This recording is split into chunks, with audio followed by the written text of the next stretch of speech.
Alléluia. Ensemble, bien-aimés. Télémé, c'est pour soi. Donc, adorer Zambé. Parce que Zambé, on a Alléluia.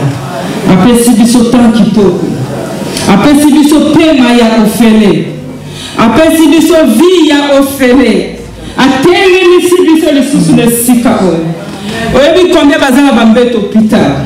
Combien de bazo kokoliate mais ceux qui ont un gâteau sans la bonne et ça grâce ensemble voilà pourquoi on pas qu'on le bien aimé et si qu'elle soit mignon pour la distraction parce que les hommes colons sous les hommes colons zambalinga consoler mon thème les hommes colons zambalinga changer situation ya vie na yo les hommes colons zambalinga toucher yo quand adoration zamba kopito toucher yo mais ne mécanisez pas une encore réaliser présence en Zambé avant yoka message pour une adoration yemba adorer Zambé parce qu'elle a dit kembo na ina poka na lelo elle a dit kembo na ina poka na lelo elle a dit gloire na ina bomo na yo alléluia tango ba musicien bazo mema biso na loyembo pour une distraction parce qu'elle a senti déjà présence en Zambé. Alléluia.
résurrection,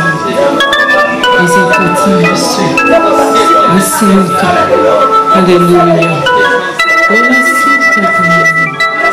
Merci Jésus. Merci Jésus. Merci parce que vous êtes là.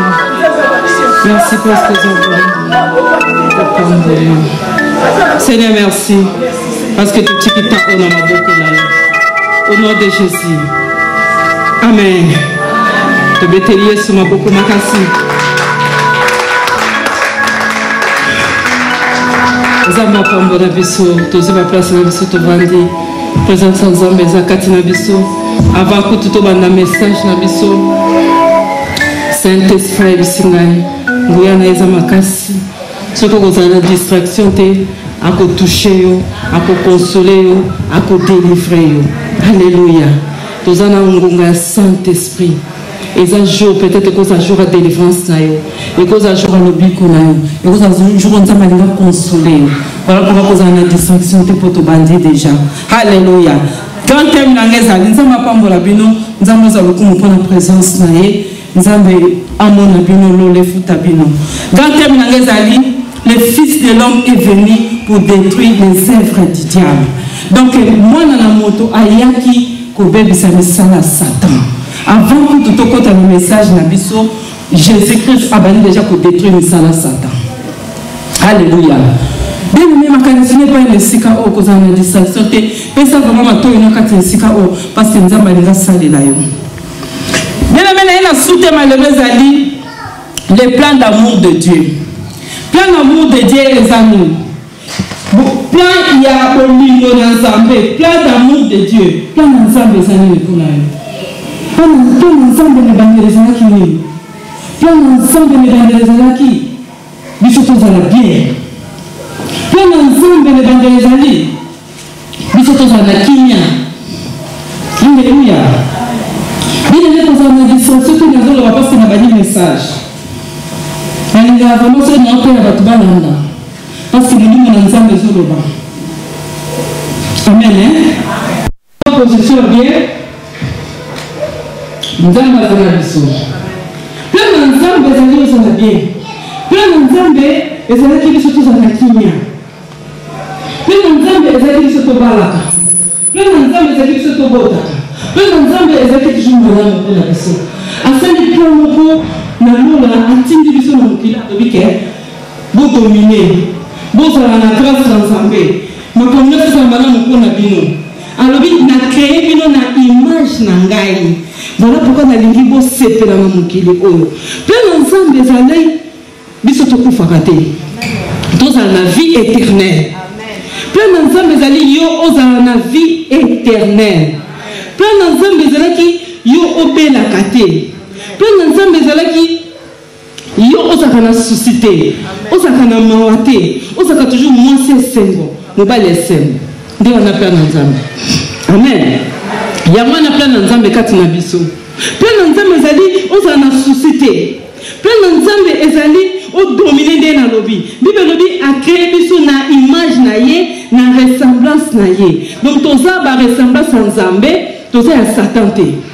Toza na image ya Nzambe, toza na image ya Satan te. Donc plein d'ensemble ezali ke nature etosa yo. Plein d'ensemble na ebandeli ezalaki soko bengi neti par exemple lion yaka aye. Moi lion aswa yo ezate. Moi nzube eswa yo ezate. Nde mwana plein d'ensemble. Plein d'ensemble ezalaki ke biso toza na Eden. Toza na jardin d'Eden. Place où nous avons tout sabisoté. Place où nous avons bêta bisoté. Place où nous avons les alatés. Place où nous avons kimie kozala. Place où nous avons sengo kozala. Ndé on a plein d'ensemble. Pour na yo. Plein d'ensemble. Ezaki te yo kufa avant âge. Mais le autre kufa avant âge. Plein d'ensemble. Ezaki yo bana. Obotaka na kimia. Mais le autre obotaka na souffrance. Et on va être qui plein d'ensemble de le commencement. Avant d'apporter le message, Genèse chapitre 3, versets 14 à 19. Autant que nous sommes dans le bango, pour nous qui nous parlons. Genèse chapitre 3, versets 14 à 19. Genèse chapitre 1, verset 26 à 27. Apportez Genèse 3. Genèse chapitre 1, verset 26-27. Amen. Puis Dieu dit, faisons l'homme à notre image, selon notre ressemblance, et qu'il domine sur les poissons de la mer, sur les oiseaux du ciel, sur le bétail, sur toute la terre, et sur tous les reptiles qui rampent sur la terre. Alléluia. Dieu créa l'homme à son image. Amen. Il le créa à l'image de Dieu. Il créa l'homme et la femme. Amen. Amen. Bien aimé, ton nom qui vient dans l'ensemble Awa, Zambé a créé Bisso pour te dominer. Zambé a créé Bisso pour te faire bien. Zambé a créé Bisso pour te faire la société. Zambé a créé Bisso pour te faire passer le Seigneur. Zambé a créé Bisso pour te séparer. Zambé a créé Bisso pour te faire la Kinya. Zambé a créé pour te faire moi si ton mobile y a un Seigneur. Zambé a créé Bisso pour te servir comme il va imaginer. Tout ça la nature et tout ça kabiso. C'est comme un homme qui est celui qui nature et tout ça kabiso. Bien aimé, et l'homme qui est tout ça là que nous pouvons dire qu'il a aidé à Bimaneden. Et l'homme qui est tout ça là que plein d'ensemble échanger. Mais nous avons des malades de côté, des problèmes de côté, des difficultés de côté, des soucis de côté, des tristesse de côté, passion de côté, souffrance de côté, douleur de côté. Pourquoi? Tout là la secours. Genèse chapitre 3, verset 14 à 19. Amen. L'Éternel Dieu dit au serpent, puisque tu as fait cela, tu seras maudit entre tous les bétails et entre tous les animaux des champs. Tu marcheras sur ton ventre et tu mangeras de la poussière tous les jours de ta vie. Alléluia. Je mettrai une amitié entre toi et la femme, entre ta postérité et la postérité et sa postérité. Celle-ci t'écrasera la tête et tu lui blesseras le talon. Il dit à la femme, j'augmenterai la souffrance de tes grossesses. Tu enfanteras avec douleur et tes désirs se porteront vers ton mari, mais il dominera sur toi. Il dit à l'homme, puisque tu as écouté la voix de ta femme et que tu as mangé de l'arbre au sujet duquel tu t'avais donné cet ordre, tu n'en mangeras point. Le sort sera maudit à cause de toi. C'est ta force de plaindre que tu en tireras ta nourriture tous les jours de ta vie.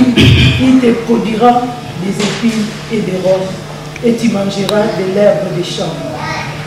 C'est la sueur de ton visage que tu mangeras du pain jusqu'à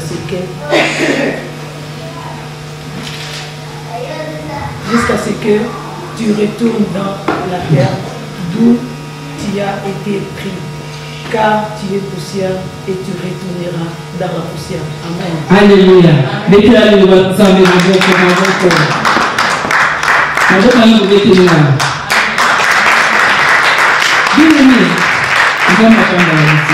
bien-aimé, mais nous avons plein d'ensemble de qui maman. Et ça qui nous a vivre longtemps, et ça qui nous a coufaté, et ça qui nous a dans le cerveau, et ça qui nous a dans la kinya, ma communauté c'est ça madame. Mais elle est venue au sala. Zambé a dit Adam et Ève dans le jardin, on va servir, on va vivre madame, on va boire dans la santé madame, on va dans la kinya dans le jardin. Mais elle est venue au sala. Pourquoi les mots? Soit pourquoi Joana souffrance et kotaki? La verset où est tout kotala. Pourquoi souffrance et kotaki? Parce que quand le jardin de bien, et c'est quand Zambé a placé qui est na Adam, et le commun est qui au salama, serpent, le diable a été pour l'andagotti, et si quand Zambé a placé qui va pour notre temps, nous savons que Bobanga les sous nous embêtés. Donc, il y a une présence en Zambé. Tout ce qui sous nous embêtés. Voilà pourquoi malédiction est kotaki. Voilà pourquoi Zambé a quitté sa qui kandanaï. Voilà pourquoi Zambé a signé kaki. C'est que plein de choses ont Zambé qui n'ont pas dans le tout et au béba.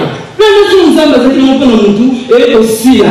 Plein de choses ont Zambé qui n'ont pas dans le tout vie éternel et ça de susciter. Souffrance c'est côté. Et c'est pour la première fois Zambé a maudit le tout. Et c'est pour la première fois, Nzambe a maudit Nyoka. Et c'est pour la première fois, Nzambe a dit que Moutou a pris un Moutou qui n'a eu. Et c'est pour la première fois, Nzambe a dit moi si à propos de la souffrance, la douleur. Pour ne pas parce que batika ki Nzambe. Alors quand on va au tiki Nzambe, et ça la yo, ce qui famille les acquis Nzambe, et tiki Nzambe, Nzambe a kolongwa, gloire na Nzambe kolongwa, ba promesse na Nzambe kolongwa. Nous avons pour remplacer c'est le diable. Alors le diable quand on va côté na vie à Moutou, avec la misala nae, misala santé za les akufa. Et la souffrance. Et sa séparation, et sa trahison, et sa la kinya, et sa problème de bébé, et sa maladie, et sa souci, on a échec, on a dit, à ce cas-là, on ne ça n'est pas si, parce que le problème de ces bébés, mais ça la Satan, diffusion à Katanda, c'est ça le ça la Satan. Mais ça va n'y a pas pour l'année, et il y a tant de monde à Tika Nzambe. Ce qu'on dit Nzambe, automatiquement, on va pour remplacer la Katanda, c'est le diable. C'est le diable.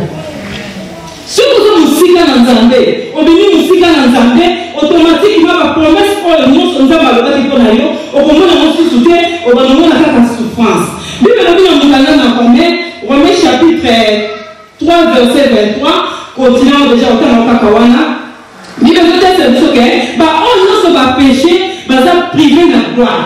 Baza privé na gloire na Nzambe. Donc ce que vous avez péché, moi mon nkembo na Nzambe ezate. Ce que vous avez masumu, ozo banga Nzambe te. Obili na libanga na Nzambe, moi mon nkembo na Nzambe ezate. Les gens qui ne sont pas nkembo na Nzambe te. OK, Nzambe dit que biso tout mon nkembo na ye. Pourquoi tout mon nkembo na ye? Parce que va bimi libanga ya Nzambe. Misala santé continue na kati ya batu. Misala santé vandi na kati ya batu. Au moins que Moutou sur la domination là. Ok, l'évangélisation va le dire que tout dominé. Nous allons le dire a créé sur la image là. Nous allons le dire que tout ça comme Nzambe, tout ça n'est pas Nzambe, tout ça petit Dieu. Pourquoi tout ça la maté?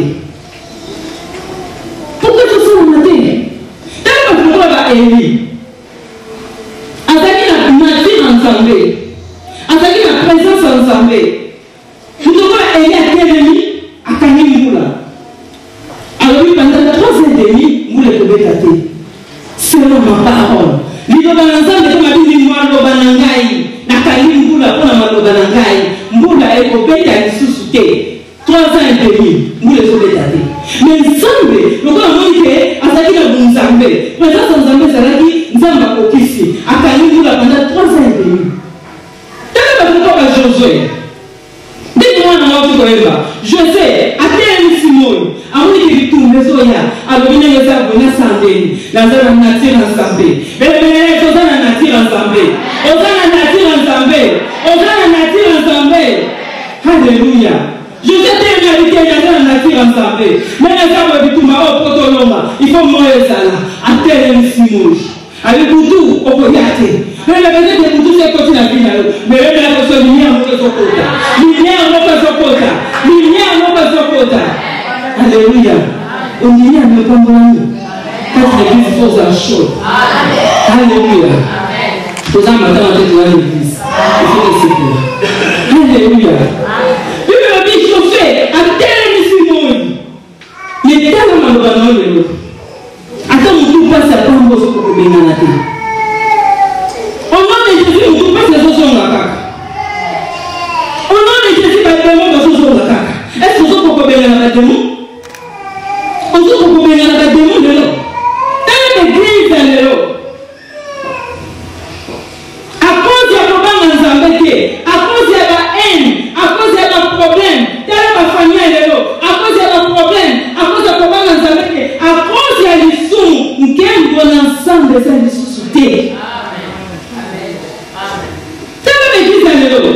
Ok, le passé est la défense, mais défense c'est aussi ma camarade. Nous avons posé la question de haine la météo va faire ensemble. Haine est ton ni famille, ni salaire à Satan, les œuvres du diable, et l'actif Zoto, et l'actif Batou, et l'actif ma famille, et l'actif ma Batou, et l'actif Batou ma casse. Par exemple, ça va battre l'église, nous devons que l'église est athée, nous devons ensemble les athées, et donc on tourne dans la tête de l'amboka. Mais ça là, Satan. Il y a un moment où il va besoin de beaucoup d'ensemble. Parce que le salaire Satan est l'activateur. Songi est l'activateur. Trahison est l'activateur. Nous t'aimons à ma belle est l'activateur. Ndengeni nous avons la gloire ensemble. On va se pécher, on va se priver dans quel ensemble. Église, on va la haine. Place, on va passer dans la haine de l'Ukraine. Beaucoup de monde dans quel ensemble. Beaucoup de monde dans quel ensemble. Église, on va conflit. Église, on va songi. Gloire ensemble, ça va dit. Et ça, c'est ça, Satan devant toi.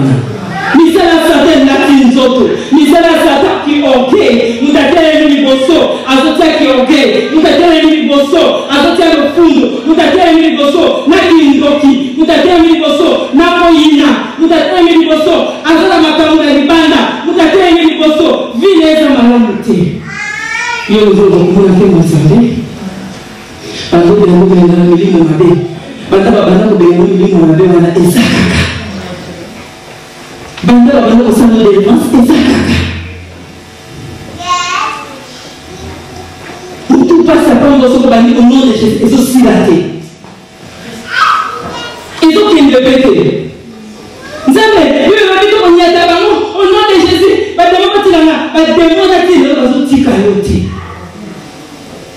Parce que nous sommes satés là. Nous sommes satés pour taka. Dans le monde, à tirer les armées. Dans le moto, à Soumi, dans le jardin,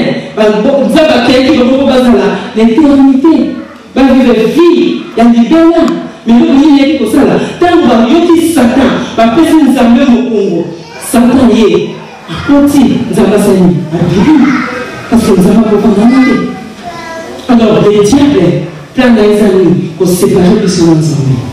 Parce qu'il y a une là, à sa rebelle. Azaki na bana azaki rebelle tellement asumukaki nzamba kitisaki na se nzamba yebi Satan ila yebi nzambe malamu ke nzambe alingaka rebelle soki kokesaki rebellion mpa nzambe nzambe alingaka yango nzambe ntango Satan asaliki rebellion na ye akitisi akoza rebelle kita siko Satan mpozo yo nanga ntango moni nzambe asali baplan merveille oyo nyonso ki bango baosala bien bango baosala na kimia bango baosala na esemo siko Satan mpozo yo nanga ye aye siko kotia bapeshe kati na biso aye kokosa biso po tozala mosika na nzambe. Alors, ceux qui se séparent dans Zambé, il y a côté. Parce que Dieu a sali les sous pas dans Zambé, a celui qui a péché. Moi, il présence dans Zambé, Zala, et ça dit. Séparation. Parce que nous avons fait rejeter. Dans la vie, nous avons le béni. Mais comme ça, est-ce que c'est aussi? La prière au second de la Zambé, on s'en dit comme nous aussi maté. Mort physique, mort spirituelle et quotidien. Nous sommes ça l'échec. Nous sommes ça les deux coups. On compte les balles les coups. On se met voiture les coups. On se met un baby. On se met un aussi ça la clé. On va dire projet pour commencer à Kitoko. Mais on se propose le monde parce que diable a fait un petit voilà. Nous salaire Satan. Et ça peut détruire et que nous avons tout à coup. Voilà pourquoi nous avons maintenant le monde Satan sur place. On est bandé, à ça la volonté. À nous qui nous à la bien. Mais nous avons maintenant le monde Satan sur place. Alors, vite, même à notre propre sacré. Alors, nous sommes prophétiser. À eux, c'est le prophète Isaïe. Alors, le prophète, maintenant, il faut prophétiser. Il a changé la situation de corps. Il a changé vie à la parce que nous avons beaucoup de volonté. Mais peut-être aux Arabes. Au sein de Masumu, au temple qui m'a monté, au titre qui est banda Nzambewana, au bima qui n'a présence en Zambé, au sein de la vie des hommes à monté, mais le Léonel sur grâce à ça. Zambé dans la Kokala, Batunae, Tani Eve, Bazo souffrir, Atani Batunae, Bazo souffrir, Zamba le Siko Nazon est la plan d'amour de Dieu. Plan d'Angaï, avec ses prophètes. Banda pour prophétiser. Que nous pouvons pas kalaté. Jésus-Christ a son botama. Nous parlons d'Esaïe. Dans la biso, tout le qui déjà place là, on va Esaïe. Esaïe chapitre 8, verset 23. La tani na kombo na Yesu. Mais les ténèbres ne régneront pas toujours sur la terre, où il y a maintenant des angoisses. Si les temps passés ont couvert d'opprobre les pays des Zabulon et les pays des Nephtali, les temps à venir couvreront de gloire. La contrée voisine de la mer au-delà du Jourdain. Le territoire des gentils. Amen. Amen. Bible nous dit que ténèbres et pour vous mélater dans ce mokili oyo. Ce qui nous a la santé nous avec la carte na vie na yo, mais ténèbres et pour vous mélater sous dans ce mokili oyo. Bien aimé, n'est pas que je tout ça ôter. Mais n'est pas que je bébé ça monter ma monter. N'est pas que nous ceux qui place l'unité. Mais n'est pas ça OK avant au côté à ceux qui viennent de la qui na mon lili, mais le mec se vient que du ma volonté. Amen. Amen le même. Amen. Amen le vétéran ma beaucoup. Diabazo mo baké, ténèbres que vous me la sous-souté, ce côté dans Ésaïe chapitre 9, Bible zotel sabiso, pourquoi ténèbres que vous me la sous-souté? Parce que Nzambe alingati de la biso, Jésus-Christ on a bengaka, Jésus-Christ est notre médecin. Tangango parce que ça séminaire, il faut que nous bongo. Ésaïe 9, 5. Au côté 1 apôtre 5. Le peuple qui marchait dans les ténèbres voit une grande lumière. Ceux qui habitaient le pays de l'ombre de la mort, une lumière resplendit. 5. Un fils nous est donné, et la domination reposera sur son épaule. On l'appellera admirable, conseiller. M'occuper bana, bien aimé, protocole. Dieu puissant, Père éternel, Prince de la paix. Amen. Alléluia. Bien aimé Katina Kolo. Bible zotel sabiso. On a ni ténèbres que vous mélatez. Parce que Nzambe a écouté dans Jésus. Alors que le cola, mokili o ngana tika kiango. Le cola n'a pas changé situation. Le cola n'a pas détruit batu oyo. Ténèbres et que vous mélatez sous-souté. Parce que faut attendre dans Jésus pour appeler ça dans solution. Oyo ezalaki avant, oyo ezalaki passe, oyo ezalaki difficile. Nzambe alobi ke ténèbres il faut sila. Mais misala ténèbres eza misala Satan. Misala ténèbres eza misala ya kolela. Misala ténèbres eza misala ya kobaye. Misala ténèbres eza kopesa obandi wana oyo sosala nini. Alors Nzambe alobi ke sikoyo azwi décision ya kotinda Jésus ke ténèbres noyumela susu na mokili eza te. Parce que Jésus a une solution. Jésus a une solution. Alléluia. Alors, quand Jésus a yaki, et le premier est de Kaki, Luc chapitre 4, verset 16 à 21. Nous avons une introduction. Tu bandis déjà, introduction à la mission. Luc chapitre 4, verset 16 à 21. Alors, Jésus a un des plans d'amour de Dieu. Jésus a un des plans d'amour de Dieu pour ne pas détruire le salaire Satan. Luc chapitre 4, verset 16 à 21. Il s'est rendu à Nazareth où il avait été élevé. Et selon sa coutume, il entra dans la synagogue le jour du sabbat. Il s'éleva pour faire la lecture. On lui remit le livre du prophète Ésaïe. L'ayant déroulé, il trouva l'endroit où il était écrit: L'Esprit du Seigneur est sur moi, parce qu'il m'a oint pour annoncer une bonne nouvelle aux pauvres. Il m'a envoyé pour guérir ceux qui ont le cœur brisé, pour proclamer aux captifs la délivrance et aux aveugles le recouvrement de la vie, pour renvoyer libre des opprimés, pour publier une année de grâce du Seigneur.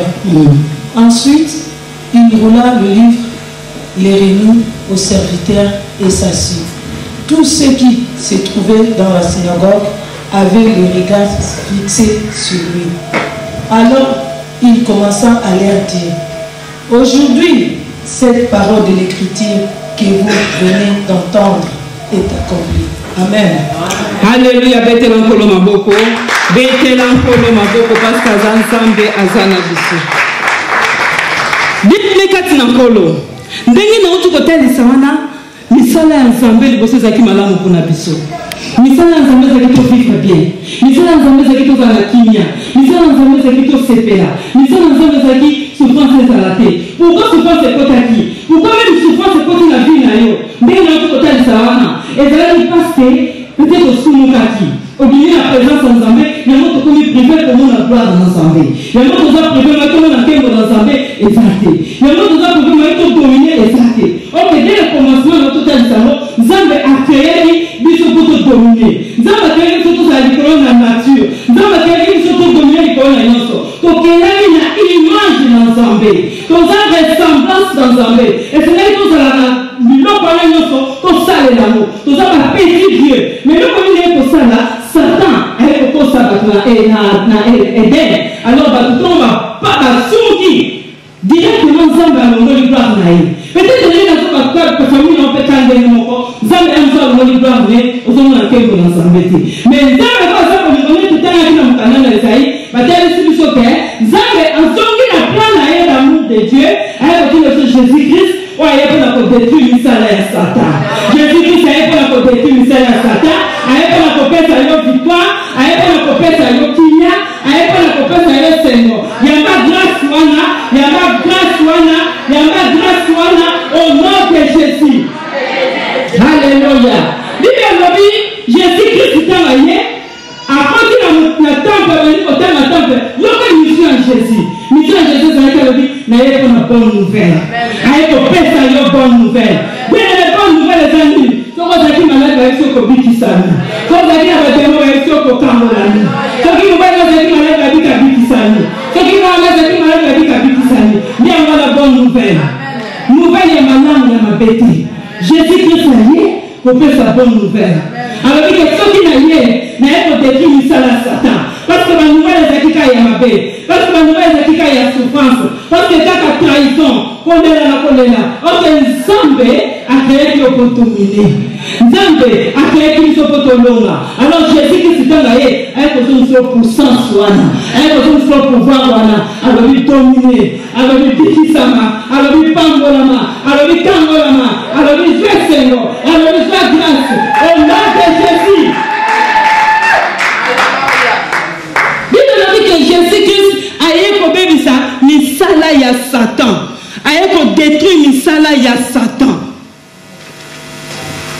Jésus-Christ tango aye. Le coup la Satan ça zo qui place. Parce que tango Nzambe aza sur peine mutute, Satan automatiquement a eu place. Tango Nzambe aza sur kati na mutute, Satan automatiquement a côté. Alors Jésus-Christ a yé pour nous détruire misala Satan. Satan oyo azala qui a remplacé qui Nzambe, a remplacé qui gloire Nzambe. Jésus-Christ ce quoi yé, a ko longola yé, a ko zasko place pour yo nanga to mona kembo na Nzambe. Alléluia. Bana ko mona kembo na Nzambe lelo. Bana ko vivre kembo na Nzambe. Bana ko vivre kembo na Nzambe parce que a ko détruire misala Satan. Misala zo le misayo, misala sisio kimia. Jésus-Christ a détruire a fait victoire. A ko la domination. A ko la puissance. A ko la nature na eto sakayo. Bien mettez ba pour continuer na. Tala ba lokola ba Eli. Tala ba lokola ba nani, ba Josué. À cause de la présence en Nzambe. Mutati lié. Mais quand la présence en Nzambe, a tellement simoi, nous a tellement simboula.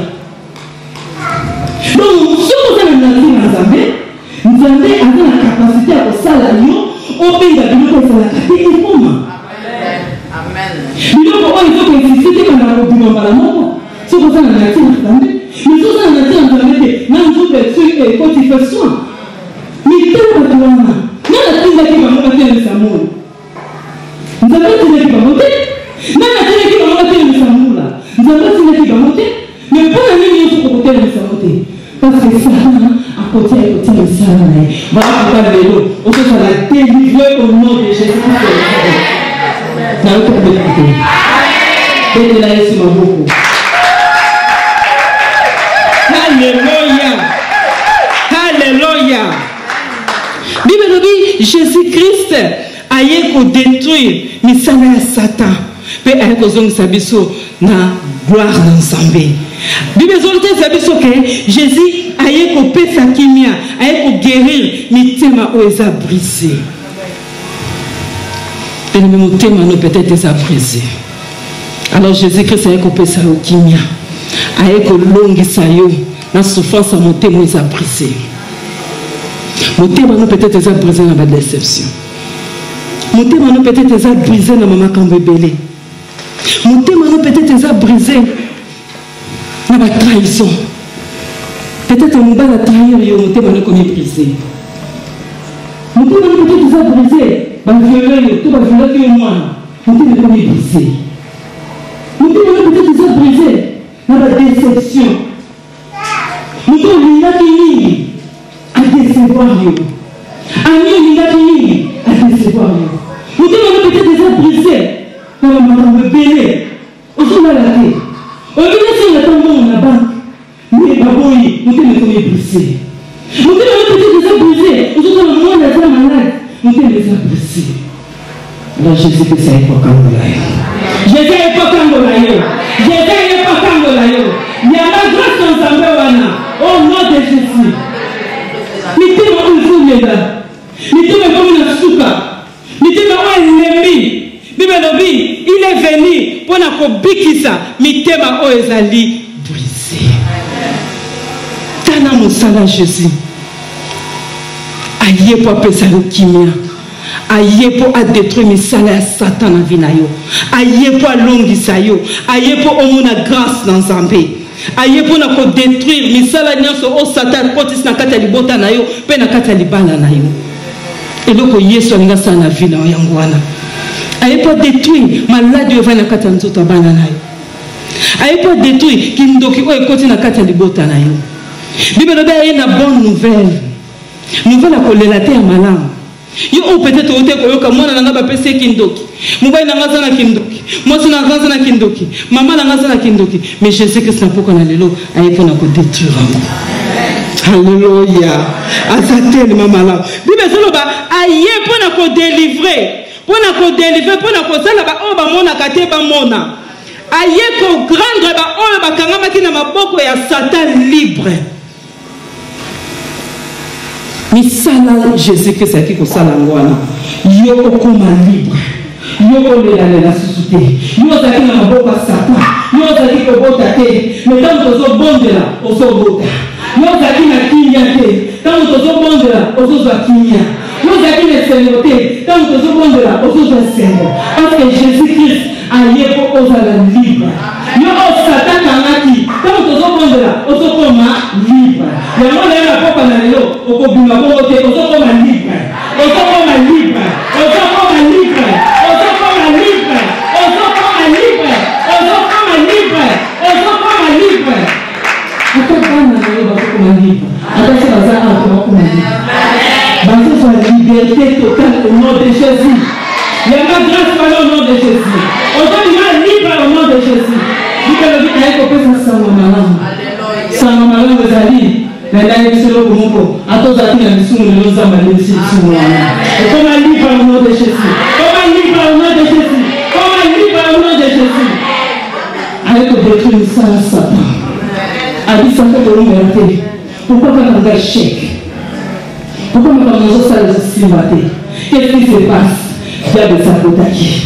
Avec le roi de sa assemblée, Jésus n'a pas connu le nom, avec les hommes sur grâce, avec tout le monde, dominer qu'on a l'enfant, dominer qu'on a la démon, dominer qu'on a malade, dominer qu'on a l'enfant, ville échanger, n'a-t-il pas fait, on a l'image de la naïe, on paye l'image de la naïe, on paye l'image de Satan. Alléluia. Et le qu'on a ensemble avec le sollicitaire. Et le qu'on a bungi saki. Na jardin d'Éden, nzambe lo yako songisaki. Grâce au bungisaki, esengo au bungisaki, bénédiction au bungisaki. Ba pasi wana nyonso ekotilio, nzambe ayako zonso bénédiction wana.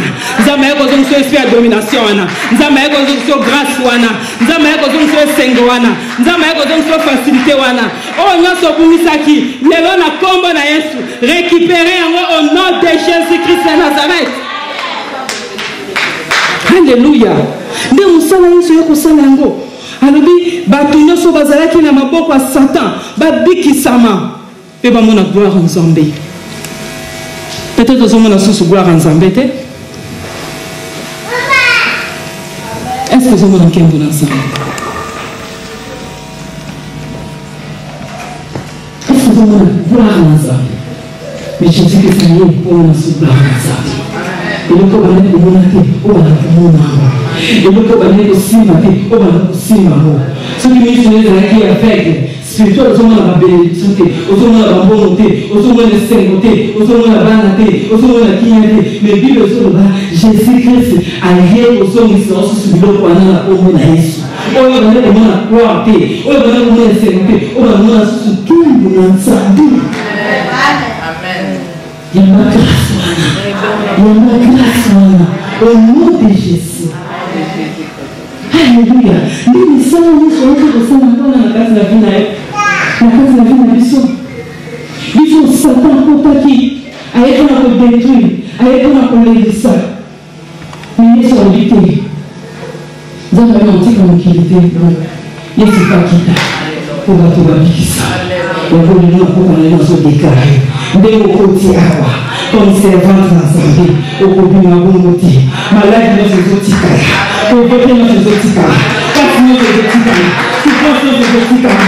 Parce que Jésus-Christ aye kodétruire mosala Satan. Nini ezolelisa yo? Nini ezobangisa yo? Yo kala ezo likambo moko. Jean-Baptiste atuni ntango oki ezosala misala azobikisa bato azokangola bato bavege bazomona bakakatana bazotelema bato ndenge na ndenge bazobikisana bazokotana na kuya bazobikisana.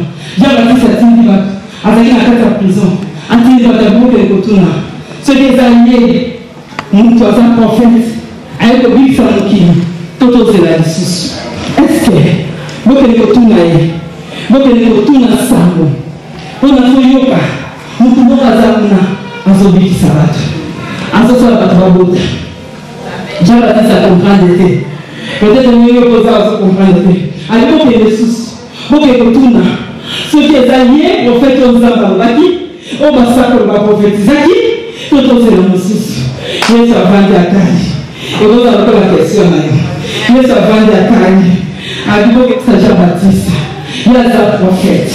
Vous pouvez les aller. Ma papa va nous autres.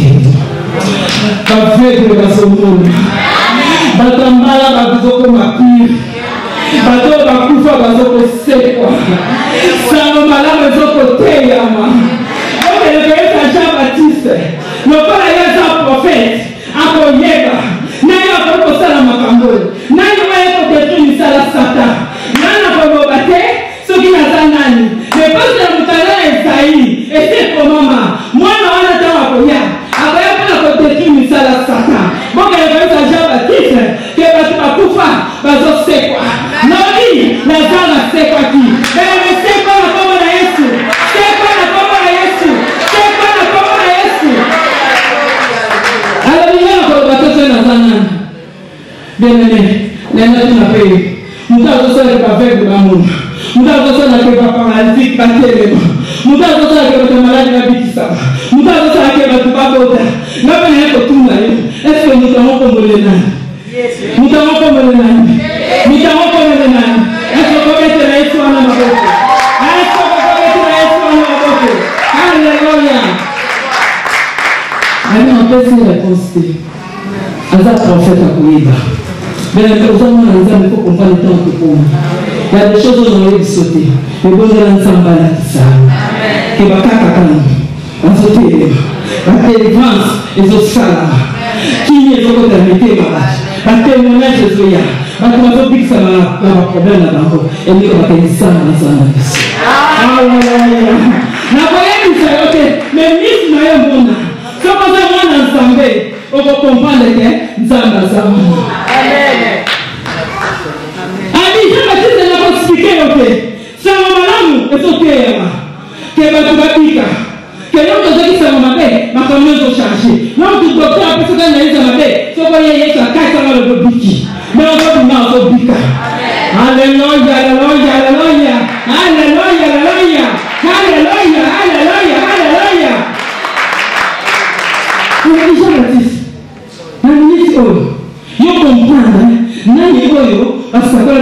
pour détruire le Satan. C'est Jésus-Christ de Nazareth. C'est Jésus-Christ de Nazareth. C'est Jésus-Christ de Nazareth. Mettez la colère sur la maboko.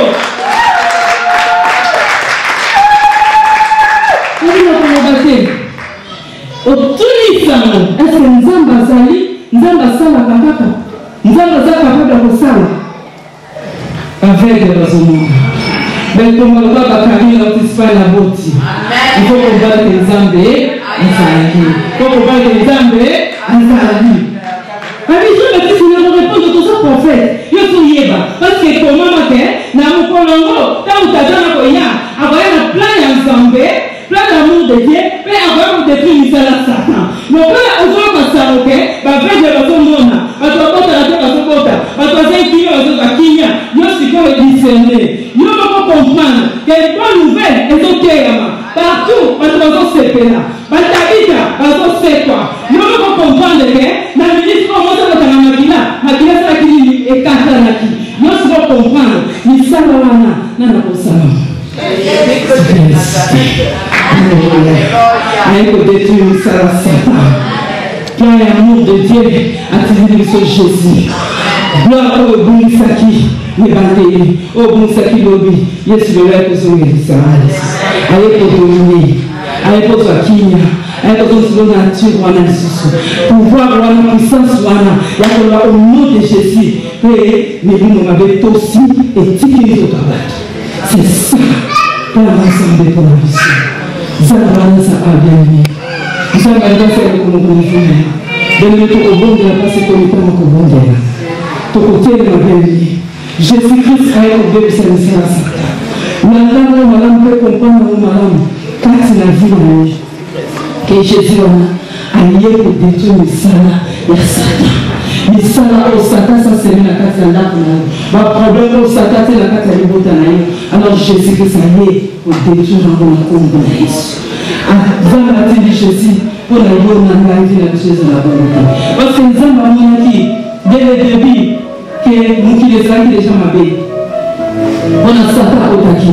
Peut-être que Satan continue à venir à continuer à vivre à continuer à vivre Satan continue à venir Satan continue la famille na yo. Satan suit matrice na yo. Satan suit banane na yo. Satan suit les misayo. Mais là on a pas banane là. Jésus-Christ ça ça. On a long misayo. Jésus-Christ ça ça pas consoler. Yo mto pour que le côté. Yo mto ça le baby. Yo mto ça le comme la soupa. Nous nous donnons les vies, nous ne pas sous-souter. Mais le nom de Seigneur, de Salobi Jourana, a été programmé année à grâce. Tout année à grâce pour nous. 2018 est ça année à grâce pour nous. Parce que ma femme qui est là, et pour qui ça nous. Gloire ensemble de Zakat Nabiso. Présence ensemble de Zahawa. Nous avons fait un peu de tout ça dans la vie. Jésus-Christ a été appelé Sophia. Aïe pas un esprit à domination. Aïe pas qui disent que mon aïe na vie na yo. Zambe wana za awa. Aïe ko tani sa yo ko la susute. Aïe ko détruire misala nyonso ya malade fani la bomo ina yo. Aïe ko zongi sa susu komi. Ndenge alingaki na ebandeli parce que tozali ba image na ye habite a créer mutu na image na ye oza image ensemble ndenge na lobaki oza ressemblance ensemble nzambe aza awa alinga zongisa wa lisusu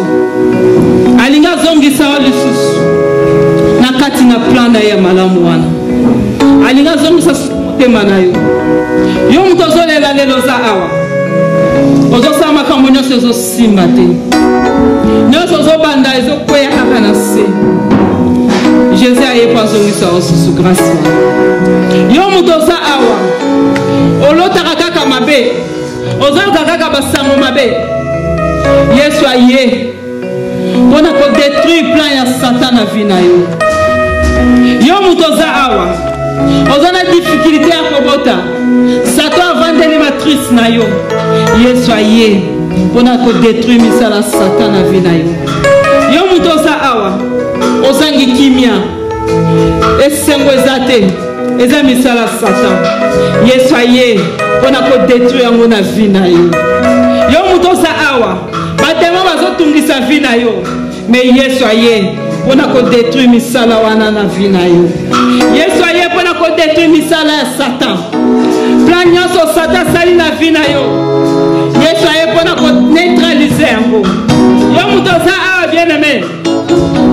Ozo mitungisama. Olobi Nzambe na komi na suka. Mena ninge na yebisa yo. Présence Nzambe za awa. Nzambe za awa pona ko zongisela o grâce na Yesu. Nzambe za awa. Pona ko talisa yo. Ke ya lingi yo. Les diables za jaloux pona yo. Les diables ont séparé pour la bénédiction na biso. Les diables ont séparé pour la grâce tozanango. Aza jaloux pour na biso. Aza jaloux pour na biso. Oh voilà pourquoi na ina ebisa yo. Yangwana tikaki. Adana FT. Kona jalousie wana. Abi comment ba kene ko créer bango na image ensemble. Comment va qu'elle créer une image ensemble? Comment va qu'on ensemble? Comment va la bénédiction ensemble? Comment va dominer qu'on a nyonso? À cause de la jalousie wana. Les diables aye ko détruire vie à banana ensemble. Peut-être les diables aye ko détruire vie na yo. Mais nani na ebisa yo. Yesu aza apona ko baby sa misala na so satatie déjà na vie na yo. Alléluia. Merci qu'on s'allie bien aimé. Adorez Nzambe. Adorez Nzambe. Oh la bachende de baba baba baba. La bachende de baba baba. Oh ma santa kaya baba bachende de baba. Oh ma chanda la baba baba baba. Oh sans kaya baba bachende de baba baba baba baba.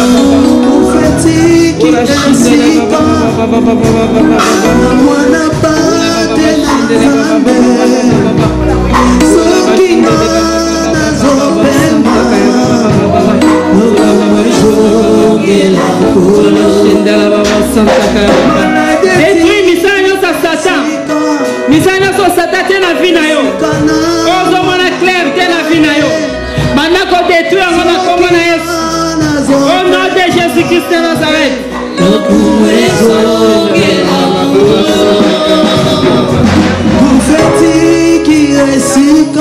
Alléluia.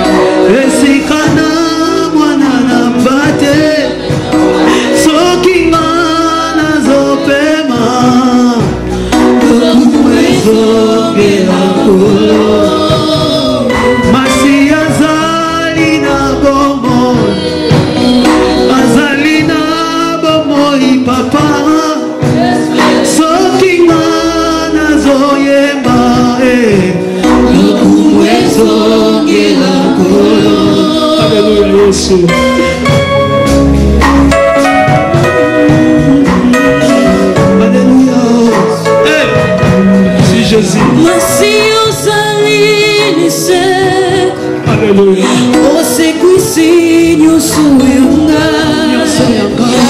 Soking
Zambé. Puissance satanique et diabolique et na kati na zoto na yo. Etika yo siko na kombo na Yesu. Eba na kotika yo na kombo na Yesu. Etika yo au nom de Jésus. Semence Satan seme kati na yo. Satan botoli yo bénédiction. Satan botoli yo kinya. Satan botoli yo sengo. Na kwa biso Yesu akozo miselo yango. Yesu akozo miselo autorité. Yesu akozo miselo puissance. Oyo baby saki, oyo bungi saki. Voilà pourquoi na poko na lelo. Na eba la besoin tungisa hote. Mais na ina message lo mzamba pesi ngai. Jésus-Christ a complété misala Satan. Misala yo sa Satan. Eba ni na vie na yo. Kati na ndaku na yo. Na bana na yo. Ezotika yo siko. Ele men Satan zotika bandoto abato. Satan zotika bazia bato. Na laka siko yo.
de Dieu, comme vous le voyez, nous sommes là dans notre église MEPSA.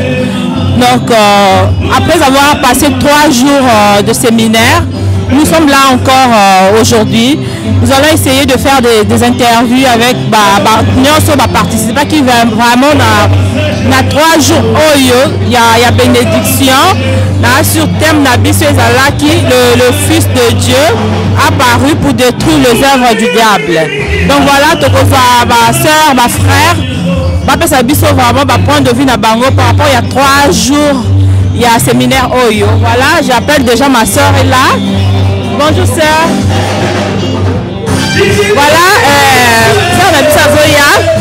To un peu point de vue naé par rapport il y a Diaka. Voilà. Bonjour sœur. Bonsoir. Voilà Tozawa na Toso Bimapen. Troisième jour il y a séminaire Nabiso. Le Fils de Dieu est apparu pour détruire le Fils de Dieu est apparu pour détruire les œuvres du diable. Voilà, au cas où il vraiment Oyo retenir. Dans 3 jours Oyo, il y a séminaire. En tout cas, on a vraiment que le loco est qui 3e jour, il y a séminaire on a vu pour dire que Jésus a c'est quoi qu'il y a 3e jour. Pendant qu'il y a Jésus 1er jour, 2e jour, 3e jour, Jésus a c'est quoi. Tout le monde va miracle, c'est la mi awa, prière et le kitoko, matin après ça kitoko, dans le même sur Pâques. N'est pas que ça m'a qui attend Jésus-Christ, mais ça là qui Jésus a que ça va miracle, mais la miracle wana, et ça que va tout le qui contre rien, qui pourrier.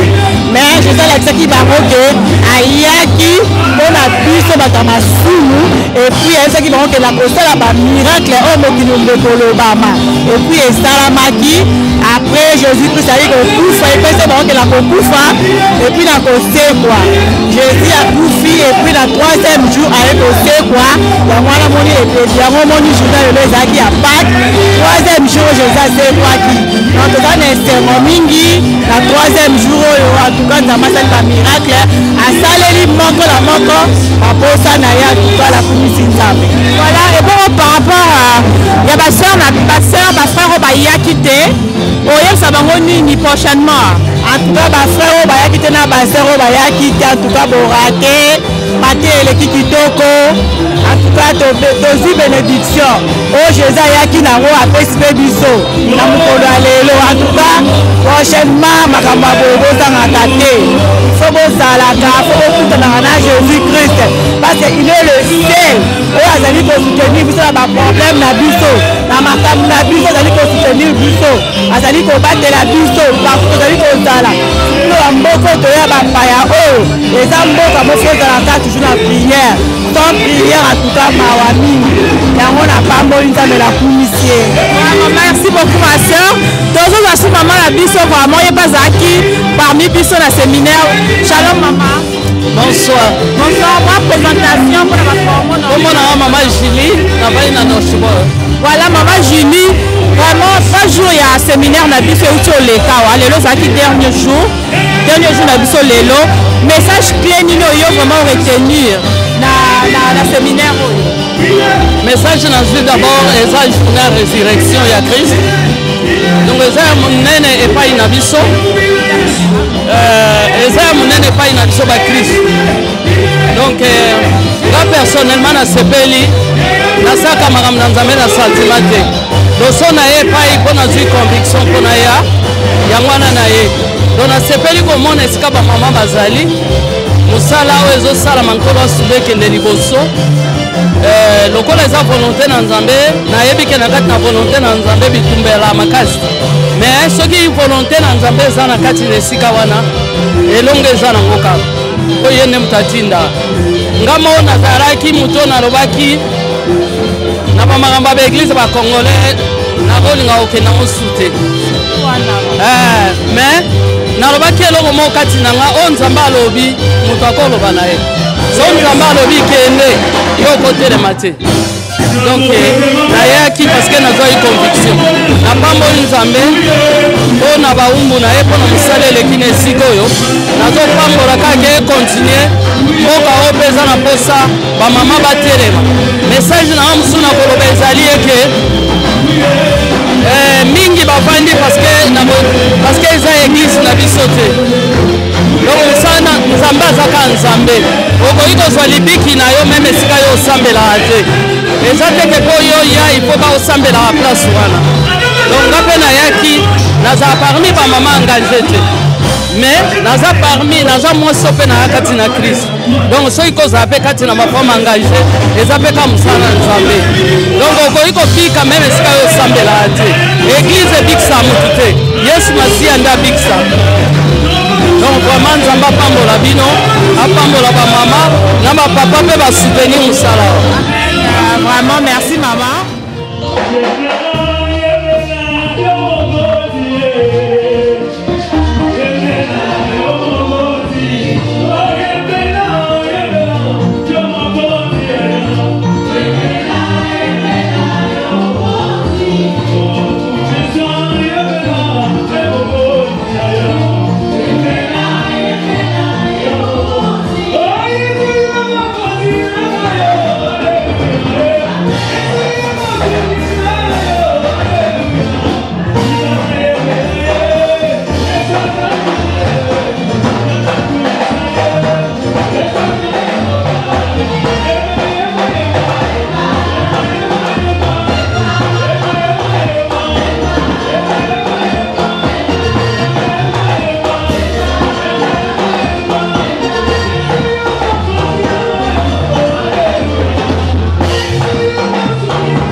continuons. D'autres interventions. Shalom maman. Shalom, shalom. Voilà, et là j'ai dit dernier jour de la séminaire. Message mignon, il y a pas mon ami dans 3 jours. Dans la commentaire, il y a aussi la paix. La femme de Nzambe, la paix c'est merci. Message de Zalikaka, la résurrection. Nous sommes bando qui et c'est la résurrection. Message aux années la résurrection. Parce que nous avons la promesse de Nzambe, makangaka ete. Nous avons l'étoile de Nzambe, mafina kangote. Ato salindeni. Étoile de Nzambe, pour étoile de Koufakate, on toujours. On a un message à l'élo parce que les alliés résurrection,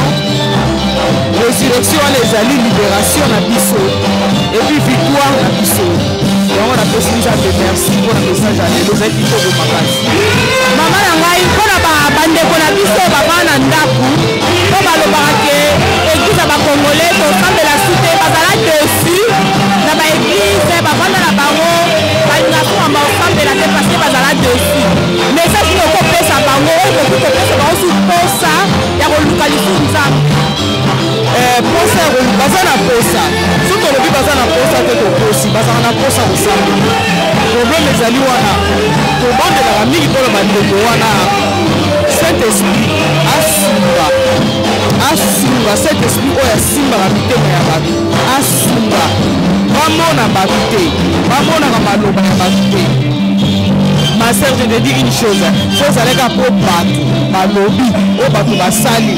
Nga kunde na tenya ngana ko ba ya sipi. Bena koza la kufa bona ko ba ya battu. Mais l'air aux autres tala kaka Jésus Christ. Yo kozalaka toujours likolo parce que to bali basi ozolo ote. Ba ko sale ote. On a dit que témoignage à Sœur Nabiso. Sans pas comprendre le témoignage à Sœur Thérèse. La Monique est Sœur Thérèse a coupé déjà. Nous pouvons pas y aller. Ça y est, à ça. Nous avons un Zambie à Kitaki.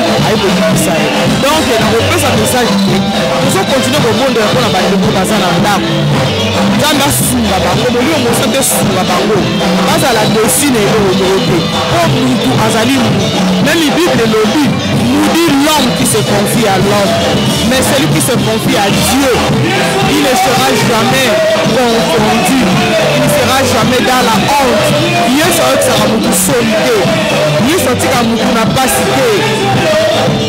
Il y a un babiso oh, yebiti na tokangama na Yesu, na toyebiti na mama. Il y a un pesa bango courage. Batanga la so basala na ba Bible na bandako. J'espère que basala ngo. Batanga la liloba ya Nzambe chaque jour pour édifier à bango. Et puis ba milulu ya boso ezali. Okende na yo te. Okoyoka na yo. Okoyoka maloba ya Nzambe. Maloba Nzambe nde muto kopesa yo makasi. Ekopesa ekofortifier yo. Ekopesa esengo. Ekolongola susi. Mais baninga mususu bazana pona kofuna baninga mususu. Maloba ya Nzambe yango nde la nzela. Yango nde la limunda. Yango nde za lobiko na biso. Napesi bango courage. Biloko ba occasion ya bosu ezali. Promesse opportunité. Telema loba na kende na ngoyoka na mona na lo niza baligi aloba. Nde courage na pesi bango mbala sima baya koyoka bamona bango bayoka. Et puis na opesa conseil bandeko o musu ba décourager baninga batika kosala musala wana. Ezali propagande moko ya mabe, ezali propagande moko ya monde à diable, ya monde à ténèbres. Mais yebaka li futi na bango pezali. Pour balbi l'homme récolte ce qu'il a semé. Mutuno soto a ko récolter o ya semé. Soko sema ki malamu ko récolter malamu, soko sema ki mabe o ko récolter pe mabe. Donc d'abord on va décourager baninga botika misala wana ya découragement. Eza mabe. Pour yo moko lelo soko kufi o kende wat. O kende nzelani. Ok, Nzelani. Nzele Zara Mibale. Il y a beaucoup de gens qui ont conseil lobby. Je vous dis de choisir le bien. Il n'y a que deux chemins. Il y a le mal et le bien. Il y a la mort et la vie. Mais je vous dis de choisir la vie. Talana bolingo ya Nzambe. Mais ce que vous avez dit, c'est que Nzela Malam Yuzo Fine. Kokena ote kokena ote. Et là on y est zakuna. Et ça donc le roi Moutou, c'est le roi Nzambe. Toi où est le roi Moté? C'est le royaume du diable qui est divisé. Le royaume de Dieu ne sera jamais, plus jamais divisé. Le royaume de Dieu, c'est Jésus-Christ de Nazareth, c'est la parole de Dieu. Il y a des gens qui Vraiment, amen. Merci. Vraiment, merci beaucoup. Nassur, message à maman, vraiment, qui clé. Nassur, édifié, battu belé.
Voilà, Tozopi papa Nabiso. Shalom papa. Shalom, shalom ma sœur. Papa, tout le monde a 3 jours il y a séminaire Nabiso Tozaki Nango le dernier jour.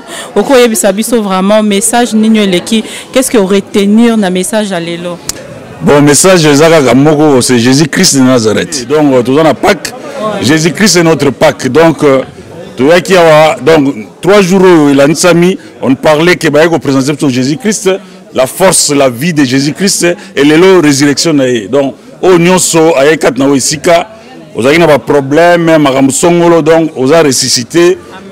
Tout ce qui a été perdu dans la vie, la Bible dit que Jésus-Christ a le pouvoir de ramener tout ce que les sauterelles ont dévoré pendant des années. Donc Jésus-Christ est venu dans notre vie aujourd'hui. Il est ressuscité. Tout ce qui était mort en nous est ressuscité aujourd'hui. Au nom de Jésus. Voilà pourquoi notre présence est rehaussée na Oesika et Natina ya Yesu Masia. Voilà. Voilà, papa Nabiso, un petit message pour Nabandeko Nabiso Bavanda Nabandaku. Ils se disent que l'église, il n'y a pas du sérieux, tout ça, mais la soute, ils ont été dessus, disons, par rapport à comportement de pasteur et tout, Bavanda Nabango. Net Naba événement boy. Message Noko Yebisa Bango vraiment Nangongo. Mais message Moko, mais moi je pense que ce n'est pas une bonne décision de rester à la maison. La bonne décision est que Nzambe Atalisibiso, Alobinabiso, voilà, je vous présente deux chemins. Ezali Nzela Malam ou Nzela Mabe. Mais Nzambe a conseillé Biso de choisir le bien. Donc Nzela Malam ou Yesu Masia. Moi je pense que rester à la maison, ce n'est pas une bonne décision. On va Nandaku, mais il y a quelque chose, il y a des problèmes qui te rongent. Donc il serait mieux qu'il y ait dans l'église. Parce que la Bible lobby, c'est là où qu'il déverse toutes sortes de bénédictions. Bible lobby, sika bana na ye basangani bisika nde azokitsawe aye mapamboli. Mais moi je pense que il serait mieux o yazana un problème azaki scandalisé na mauvais comportement ya basali na Nzambe. Azaki scandalisé tinda ye azala refroidi na ndaku. Nazo benga yo ndeko nanga mwasi mobali. Kovanda na ndaku ezala ngo décision te. Kozala na kanda, eza décision mon côté. Décision ya bien ezali Yesu Masia parce que Jésus-Christ donne la vie à tous ceux qui viennent à lui. Donc nazo benga yonde ko mwasi mobali yaka na Yesu Masia nzamba okangola yo. Tout ce que tu as comme préoccupation, ou eza problème. Mutu moko ta ko bikisa yango, il y a aucun nom ici sur terre qui nous a été donné si ce n'est que le nom de Jésus. En Jésus-Christ, tu as la vie. En Jésus-Christ, tu as la liberté. Voilà le message que j'avais à donner. Vraiment, merci beaucoup, Papa Nabiso. Na Sonzambe Apambolayo.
Sœur Caro, tout ça qui a 3 jours, il y a un séminaire Nabiso où que Jésus-Christ a apparu pour détruire les œuvres du diable.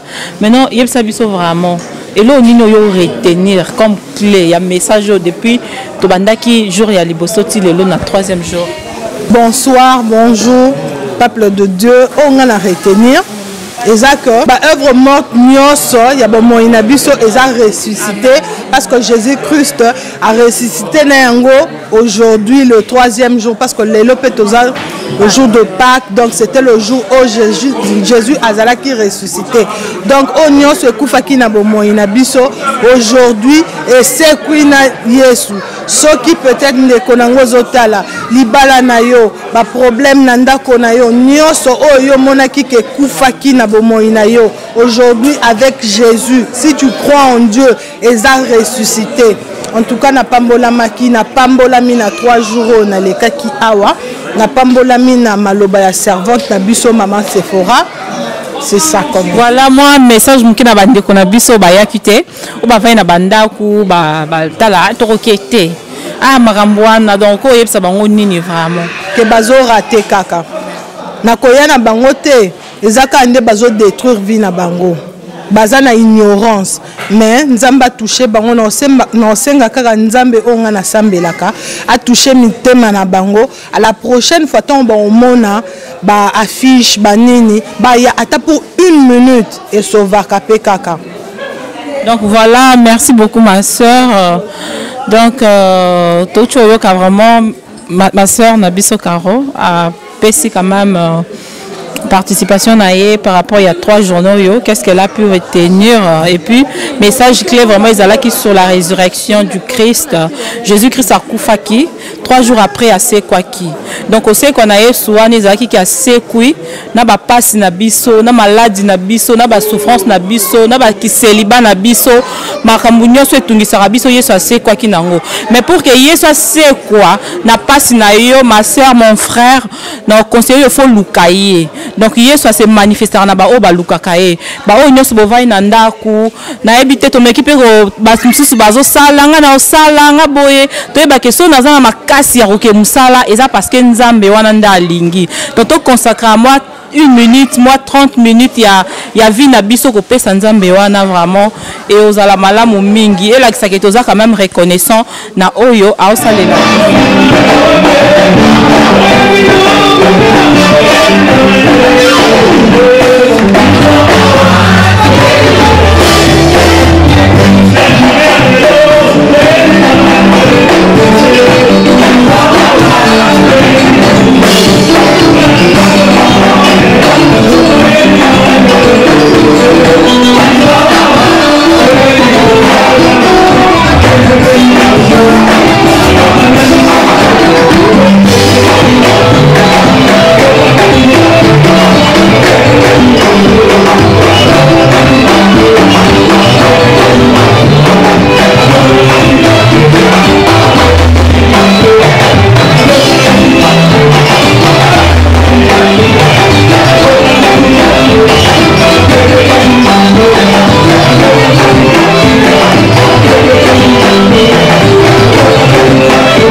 Bonsoir. Bonsoir madame. Voilà, et toute chose à la 3 journées à séminaire na biso les derniers jours. OK. Au cours de biso vraiment on a 3 jours réunion sort. Tozala kiawa. Qu'est-ce que tu as pu retenir comme message clé? Il y a journée, il y a 3 jours où il y a séminaire? Malheureusement, je n'ai pas pu assister à 2 autres journées.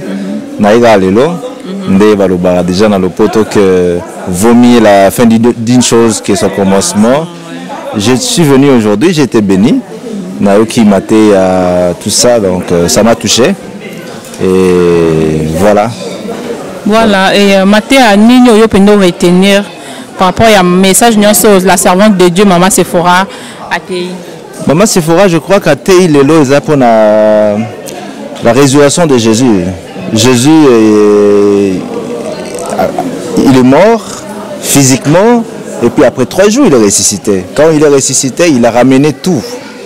Il a ramené tout avec lui. Il a ramené nos souffrances, il a ramené nos pleurs, il a ramené nos difficultés, il a ramené tout, quoi. Pour dire qu'il vit en nous, au surtout, tout le monde a comme des difficultés, au se qui va péché antérieur, ils ont qui pardonné parce qu'il y a Koufa qui a un sacrifice pour nous, quoi. C'est ce que je peux dire qu'on a arrêté. Voilà un petit message pour les bandeko bayakité ou peut-être va na bandaku balinga vraiment sous ko sambelate. Si je dois m'adresser à Oyo Sobatikali Nandako, j'ai peut-être des difficultés à Roya. La maison de Dieu est toujours ouverte.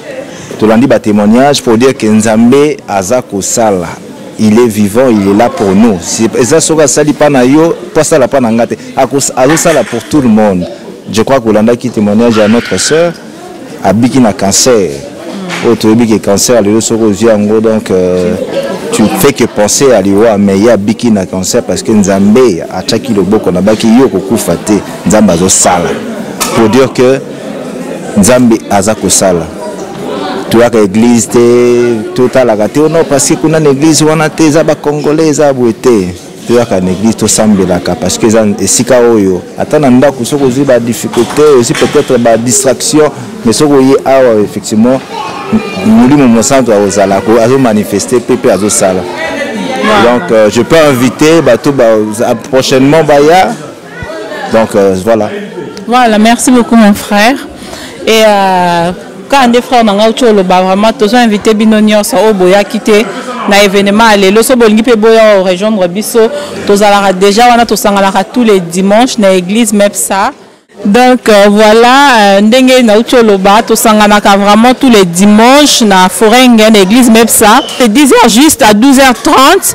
Donc to sanganaka de 10h juste à 12h30 l'église Mepsa na Forenga et à part cela Maman Sephora le kaka live na site na bino bomoko ya mboka dimanche et vendredi à partir de 20h30 Maman Sephora zalarawana na thème na biso Jésus-Christ notre médecin tous vraiment béni au travers un message Maman Sephora les kaka to pambola vraiment je vous invite nombreux à kozalawana vraiment na live ya Maman Sephora vendredi dimanche de 20h30 jusqu'à sera Molimo Kosunga. Voilà, et moi de mon côté je vous dis vraiment bye bye et puis que Dieu vous bénisse tous. Bye.